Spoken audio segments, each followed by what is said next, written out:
سلام عرض میکنم. من شهرام احمدی هستم، متولد سال 1366.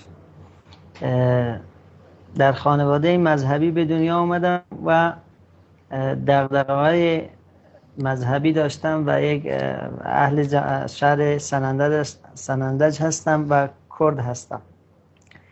در سال 1388 دقیقاً تاریخ 6 اردیبهشت 1388 قبل از سفر آقای خامنه‌ای به سنندج دستگیر شدم و مدت 33 ماه در سلول‌های انفرادی بودم در زندان اطلاعات سنندج و اطلاعات زنجان. وقتی که آقای خامنه‌ای به سنندج اومدن یه فتوایی دادن که کسانی که بر علیه وحدت شیعه و سنی اقداماتی میکنن مثلا باهاشون برخورد کنید با شدیدترین برخورد. اما ما که قبل از این جزوه هایی و شبنامه هایی پخش کرده بودیم در رابطه با اینکه یک سری از آخونده های اهل تشیع به مقدسات اهل سنت توهین میکنن و مورد تمسخر قرارشون میدن. بعد من رو دستگیر کردم تقریبا چند روز قبل از سفر آقای خامنه‌ای به سنندج. خلاصه حدود 33 ماه در سلول بودیم. بعد از 6 ماه برادرم رو هم دستگیر کردن و بعد از 33 ماه از زندان زنجان اطلاعات زنجان منو انتقال دادن به اطلاعات اوین و یک مدت هم اونجا بودیم. بعد انتقال دادن به زندان رجای شهر. خلاصه بعد از 40 و چند ماه ما رو دادگاهی کردن در یک دادگاه 5 دقیقه‌ای و بدون اینکه اجازه بدن از خودمون دفاع کنیم یا اینکه وکیلمون ازمون دفاع کنه. اکثرا وکلات تسخیری بودن. در تاریخ 7 دی ماه 1391 برادرم رو اعدام کردن که وقت دستگیری زیر 18 سال بود و خودم هم خیلی ناعادلانه دادگاهی کردن. نه اجازه دادن دفاع بکنم، نه وکیلی درست حسابی بگیریم یا اینکه وکیل دفاع بکنه. خلاصه در هر صورت خواسته ما این بود که یک دادگاهی عادلانه بشیم، حالا حتی طبق موازین و مثلا قوانین خودشون. اما این خواسته رو اصلا به اصطلاح به حرفمون گوش ندادن و بعد از اینکه در مهر ماه 1391 من دادگاهی شدم، در اردیبهشت ماه 1392 حکم اعدام رو مصادر کردن و به وکیل ابلاغ کردن. تا به اصطلاح به خودم اصلا ابلاغ نکردن، به وکیل گفته بودن وکیل کافیه. بعد از این مدت شهرام جان به چه جرمی حکم اعدام شما؟ به اتهام محاربه و براندازی حکومت به اصطلاح جمهوری ایران. اتهاممون دقیقاً محاربه بود، یعنی جنگ با خدا و رسول، در حالی که ما هیچ جنگی با خدا و رسول نداشتیم و نخواهیم داشت.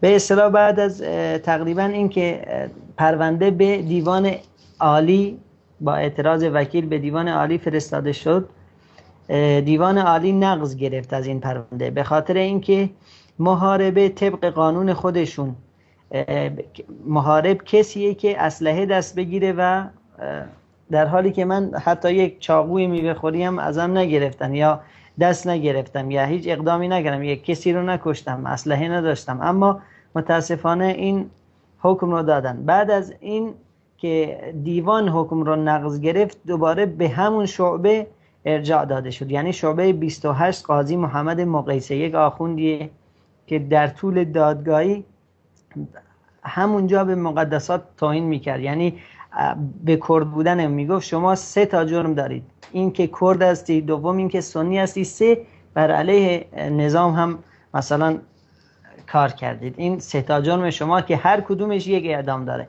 خلاصه اینها تموم شد و حکم به دیوان عالی فرستاده شد. دیوان عالی نقض گرفت و دوباره به قاضی مقیسه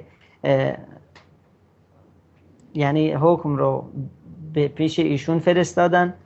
ایشون هم با نامه محرمانه تا جایی که من خبر داشتم از اطلاعات و دادگاه دوباره به دیوان، این بار دیوان بدون اینکه اصلا نقض رو در مثلا نقضی که خودش گرفته بود در نظر بگیره، حکم رو تایید کرد و ما مجبور شدیم دوباره وکیل بگیریم و وکیل حکم رو اعاده دادرسی بده و به شعبه 42 رفت این حکم.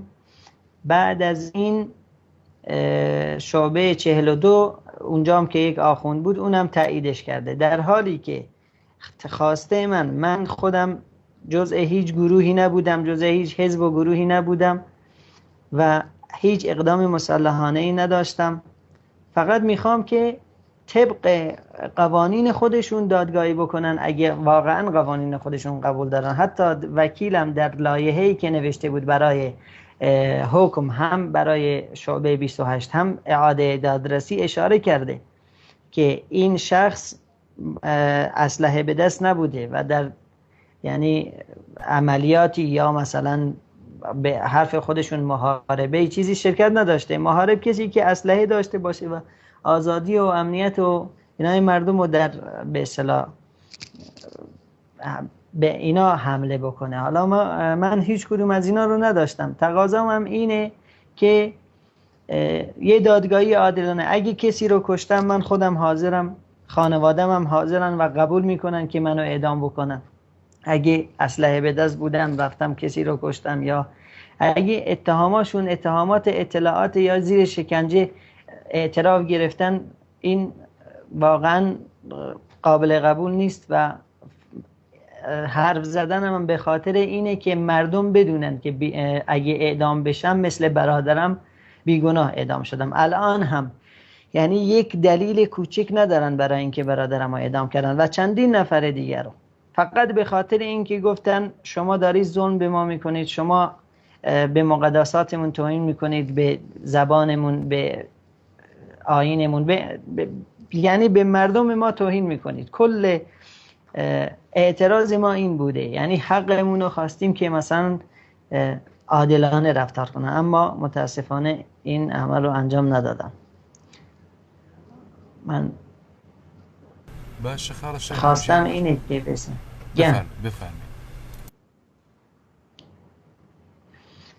خواستم اینه که کسایی که به اصطلاح دغدغه حقوق بشر رو دارن مثلا اینو در نظر بگیرن که ما هیچ حزب و گروهی نداریم، به این خاطر در به اصطلاح لایه‌های حقوق بشری یا لابی هاشون مثلا کسی نیست از ما دفاع کنه، راحت ما رو میبرن اعدام میکنن و هیچ اصلا صدای ما به گوش هیچ کسی نمیرسه، در حالی که خیلی از اقلیت‌های دیگه هستن چون لابی دارن و کسایی رو دارن که خارج از کشور صداشون رو به مجامع بین المللی برسونه، کارشون راحت‌تر درست میشه و با احکام مثلا حکم‌های کوچکتر و استفاده از مرخصی و عفو مشروط و آزادی مشروط اینا استفاده می‌کنن. ولی ما با کوچکترین اتهامی حکم اعدام بهمون میدن و هیچ امکاناتی هم بهمون. حتی در قانون خود ایران حکم محاربه چهار حکم داره. یکیش اینه که نفی بلد کنن، یکیش اینه که اعدام کنن، یکیش اینه که زندان کنن، در حالی که مثلا کسایی مثل ما هم نفی بلدمون کردن، تبعید کردن از سنندج به تهران، هم زندانمون کردن. الان من 8 سال زندانم، 8 سال شمردنش هم حقیقتا سخته. 33 ماهشو در سلول انفرادی بودم و حکم اعدام هم دادن. یعنی این طبق قانون خودشون خلافه. در ضمن ما طبق قانون قدیم دادگاهی شدیم که این ماده 186 لغو شده و طبق قانون جدید که این قانون قدیمشون لغو شده ما رو باید آزاد بکنن. یعنی کسانی که طبق قانون قدیم محاربه گرفتن قانونن، یعنی شما میتونید از چند تا وکیل بپرسید، من از چند تا وکیل پرسیدم، از جمله آیه دکتر سیفزاده، آیه سلطانی، چند نفر دیگه که توی زندان باهاشون بودم پرسیدم، گفتن قانونن باید کسانی که طبق ماده 186 و 183 و 84 اینا قدیم دادگاهی شدن قانونا باید آزاد بشن.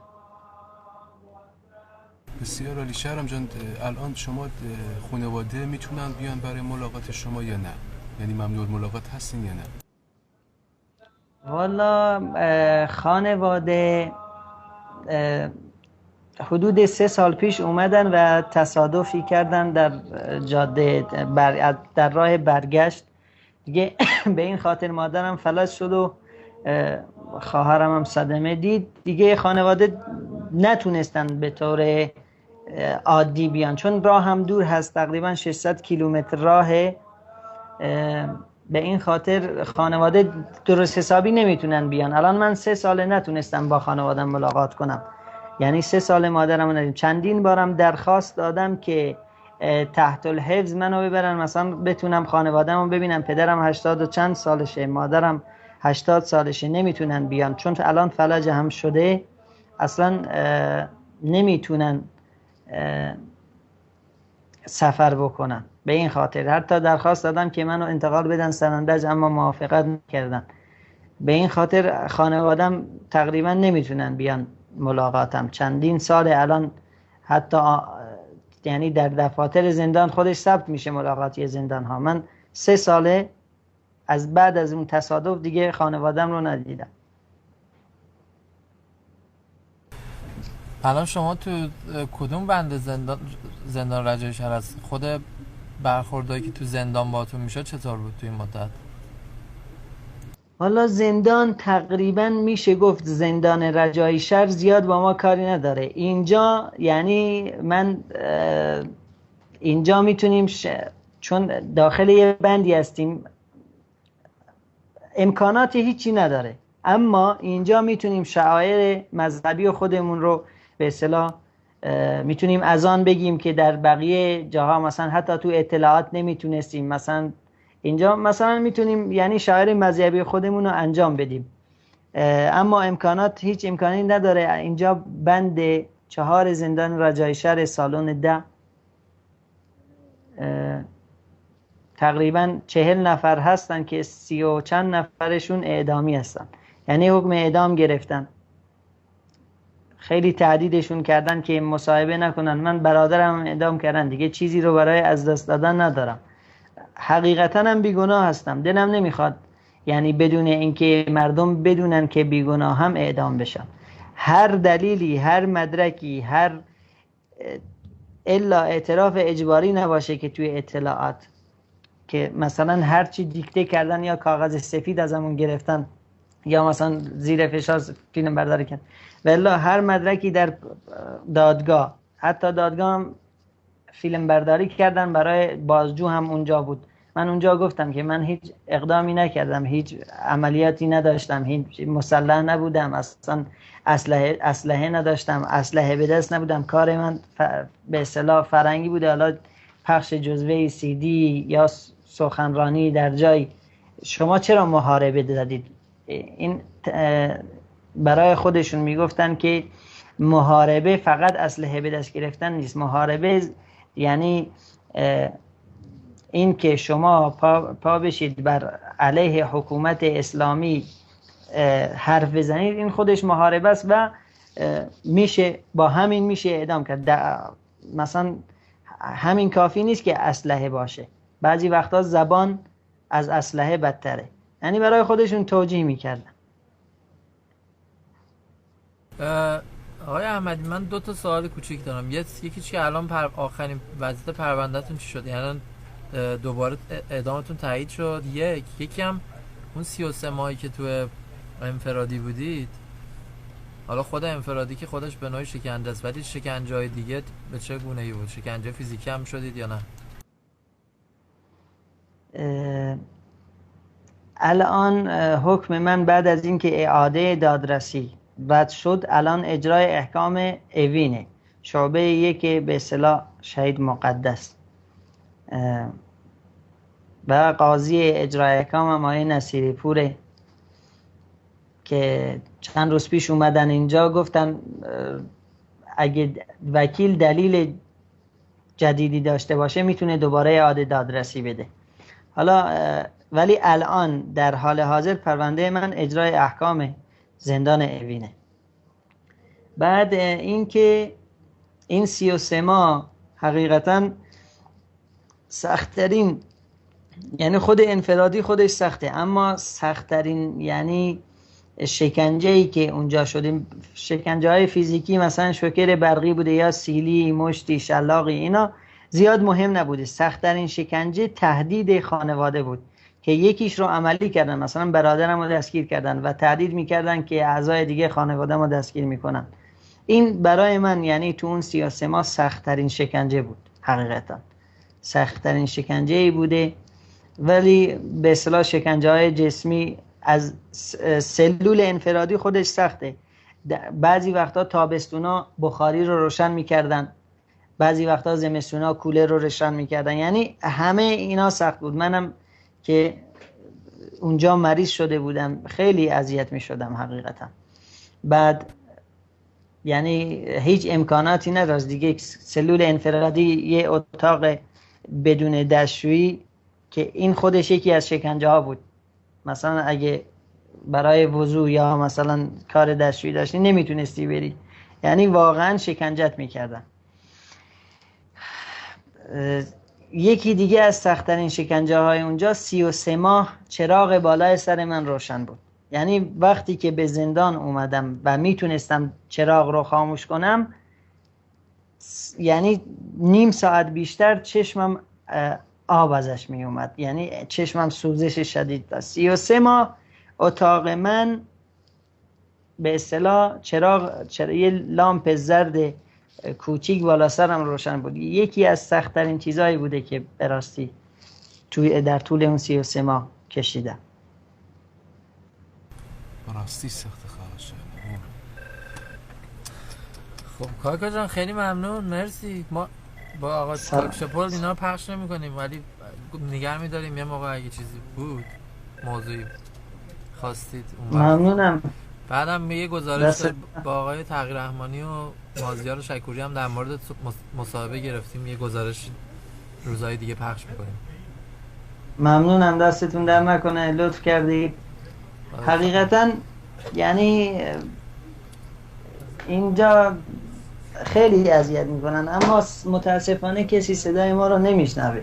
تنها کسی هم که اینجا یعنی دلشو به دریا زده، حتی چند بار انفرادی بردن منو به خاطر مصاحبه کردن، 40 و چند روز مثلا انتقالم دادن انفرادی دوباره بعد از 2 سال زندان. بعد از اون دوباره بردن 356 ماه اونجا بودم، دوباره انتقال دادن. یعنی خیلی هزینه هم دادم سر این مصاحبه کردن، نه فقط به خاطر اینکه صدای مظلومیتمون به همه برسه. حالا دیگه ببینیم هر چی قسمت.